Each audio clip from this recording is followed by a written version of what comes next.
Donald Trump ने अपने 2 महीने के कार्यकाल में ही पूरा वर्ल्ड ऑर्डर पूरी तरह से हिला कर रख दिया है और अभी प्रेसिडेंट बने डोनाल्ड ट्रंप को 2 महीने ही पूरे हुए हैं कि पूरी दुनिया डोनाल्ड ट्रंप से ऑलरेडी दुखी आ गई है।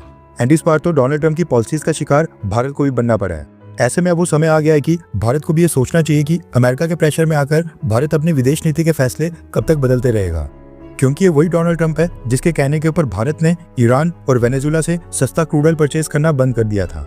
ये वही डोनाल्ड ट्रंप है जिसकी वजह से भारत ने अमेरिका के साथ हथियारों की कई सारी डील्स भी बस इसलिए साइन की हैं ताकि अमेरिका खुश रहे। एंड इस बार भी डोनाल्ड ट्रंप के लिए मोदी सरकार ने कई सारी आइटम्स के ऊपर टैक्सेस को कम कर दिया था, गूगल टैक्स को खत्म कर दिया था, लेकिन उसके बाद भी भारत के ऊपर रेसिप्रोकल टैरिफ्स लगाए गए एंड वो भी सीधा 26%। लेकिन गौर करने वाली बात यह है कि डोनाल्ड ट्रंप ने भारत की कुछ आइटम्स को टैरिफ से एग्जेम्पशन भी दी है, यानी कि कुछ आइटम्स ऐसी हैं जिनके ऊपर अमेरिका के ये 26% वाले रेसिप्रोकल टैरिफ्स लागू नहीं होंगे। एंड ऐसा नहीं है कि डोनाल्ड ट्रंप को भारत या फिर प्रधानमंत्री मोदी की कुछ एक्स्ट्रा फिगर है इसलिए इन सेक्टर्स के ऊपर टैरिफ नहीं लगाए गए हैं। ये सब ऐसी आइटम्स हैं जिनके ऊपर अगर डोनाल्ड ट्रंप 26% के टैरिफ्स लगाते तो अमेरिका को इसका ह्यूज लॉस उठाना पड़ता। एंड अमेरिका की डोमेस्टिक इंडस्ट्री इस गैप को फिल करने के लिए इस समय बिल्कुल भी रेडी नहीं है। इनमें सबसे टॉप के ऊपर है भारत का फार्मा सेक्टर।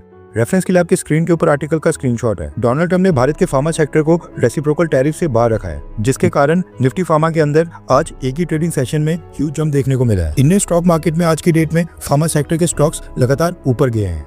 लेकिन सोचने वाली बात है कि जब अमेरिका में दुनिया की सबसे टॉप की फार्मा कंपनीज हैं जिन्होंने कोविड-19 की वैक्सीन तक सबसे पहले डेवलप कर ली थी, फिर भी अमेरिका फार्मा प्रोडक्ट्स के लिए भारत के ऊपर क्यों डिपेंडेंट है। एंड अगर डोनाल्ड ट्रंप भारत के फार्मा सेक्टर के ऊपर भी रेसिप्रोकल टैरिफ्स लगा लेते तो ये अमेरिका के ऊपर किस तरह से बैकफायर करता और ये कैसे अपने पैर के ऊपर खुद ही कुल्हाड़ी मारने जैसा होता। अब इसके पीछे के नंबर्स भी काफी इंटरेस्टिंग है। डेटा के मुताबिक भारत हर साल 10 से 12 बिलियन डॉलर्स के फार्मा एक्सपोर्ट अकेले अमेरिका को करता है। भारत के टोटल फार्मा एक्सपोर्ट्स में से अमेरिका को ही सबसे ज्यादा मेडिसिन एक्सपोर्ट होती है। 30 से 32% फार्मा प्रोडक्ट्स अकेले हम अमेरिका को सप्लाई करते हैं। लेकिन पॉइंट ये है कि भारत की कंपनीज अमेरिका में कोई महंगी मेडिसिन एक्सपोर्ट नहीं करती हैं। उल्टा हमारी इंडस्ट्री तो अमेरिका में अफोर्डेबल और सस्ते दामों के ऊपर क्वालिटी एश्योर्ड मेडिसिन अमेरिकन को प्रोवाइड करने में अहम भूमिका निभाती है। जेनरिक मेडिसिन के बारे में तो आपको पता होगा, जो कि नॉर्मल मेडिसिन के मुकाबले 90% तक सस्ती होती हैं। एंड अब क्योंकि अमेरिका के अंदर वहाँ पर हेल्थ केयर काफी कॉस्टली हो गया है, इसलिए जेनरिक मेडिसिन की कंजप्शन अमेरिका में लगातार बढ़ रही है और यहीं से स्टार्ट होती है भारत की एंट्री। गुड न्यूज ये है कि अमेरिका में टोटल जितनी भी जेनरिक मेडिसिन यूज होती हैं उसका 47% हिस्सा अकेले एक ही देश से आता है और वो है Bharat. United states of America की जेनरिक मेडिसिन की 47% सप्लाई भारत से आती है, जो कि अमेरिका की हेल्थ केयर सेविंग्स में बड़ा योगदान देती है।